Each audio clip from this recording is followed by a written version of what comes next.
नमस्ते दोस्तों, कथा क्षितिज में आपका स्वागत है। आज हम बात करने वाले हैं रंगों के त्योहार होली के बारे में।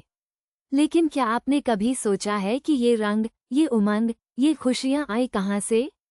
आज हम आपको ले चलेंगे बहुत सदियों पीछे, जहाँ से होली की प्राचीन जड़ें जुड़ी हैं। होली सिर्फ एक त्योहार नहीं है, ये एक कहानी है, एक गाथा है जो सदियों से हमारे दिलों में बसती आई है। इसकी शुरुआत होती है एक प्राचीन कथा से, एक ऐसे संघर्ष से जिसने बुराई पर अच्छाई की जीत को हमेशा के लिए अमर कर दिया। कहते हैं, बहुत समय पहले एक शक्तिशाली असुर राजा हुआ करता था जिसका नाम था हिरण्यकश्यप। वो इतना अहंकारी और बलशाली था कि उसने अपने आप को भगवान घोषित कर दिया था। उसने अपने राज्य में ये फरमान जारी कर दिया कि कोई भी विष्णु की पूजा नहीं करेगा, केवल उसी की पूजा की जाएगी। लेकिन हिरण्यकश्यप का एक पुत्र था, प्रहलाद।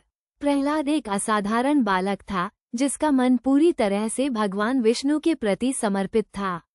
वो हर पल, हर घड़ी विष्णु का नाम जपता रहता था। अपने पिता के आदेशों को वो बिल्कुल भी नहीं मानता था। हिरण्यकश्यप को ये बात बिल्कुल बर्दाश्त नहीं हुई। उसने अपने पुत्र को समझाने की बहुत कोशिश की, धमकियां दी, तरह तरह के कष्ट दिए, लेकिन प्रहलाद अपने विश्वास पर अडिग रहा। अंत में क्रोध से पागल होकर हिरण्यकश्यप ने प्रहलाद को मारने का फैसला किया। इसी बीच हिरण्यकश्यप की एक बहन थी, जिसका नाम था होलिका।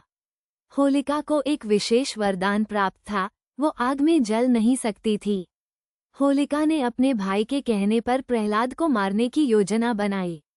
उसने प्रहलाद को अपनी गोद में बिठाकर आग के एक विशाल चिता पर बैठने का फैसला किया।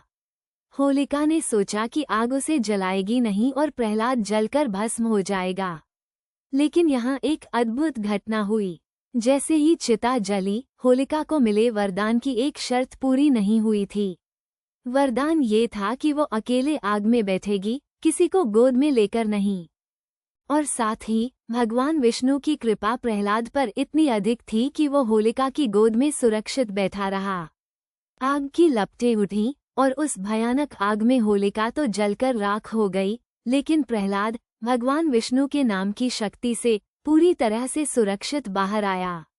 ये बुराई की हार और अच्छाई की विजय का प्रतीक था।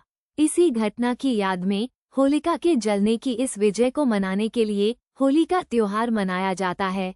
इसे होलिका दहन भी कहते हैं, जहां बुराई के पुतले जलाकर हम अपने भीतर की नकारात्मकता को भी खत्म करने का संकल्प लेते हैं। ये सिर्फ एक कथा नहीं है, ये हमें सिखाती है कि कितनी भी बड़ी बुराई क्यों न हो, अगर हमारा विश्वास सच्चा है तो अच्छाई की जीत हमेशा होती है। और इसी जीत की खुशी में अगले दिन हम रंगों से खेलते हैं, गिले शिकवे भूलकर एक दूसरे को गले लगाते हैं और इस खूबसूरत त्योहार का जश्न मनाते हैं। तो अगली बार जब आप होली के रंग बिखेरें, तो इस प्राचीन कहानी को जरूर याद कीजिएगा, जो हमें प्रेम, विश्वास और बुराई पर अच्छाई की विजय का संदेश देती है। कथा क्षितिज से जुड़ने के लिए धन्यवाद।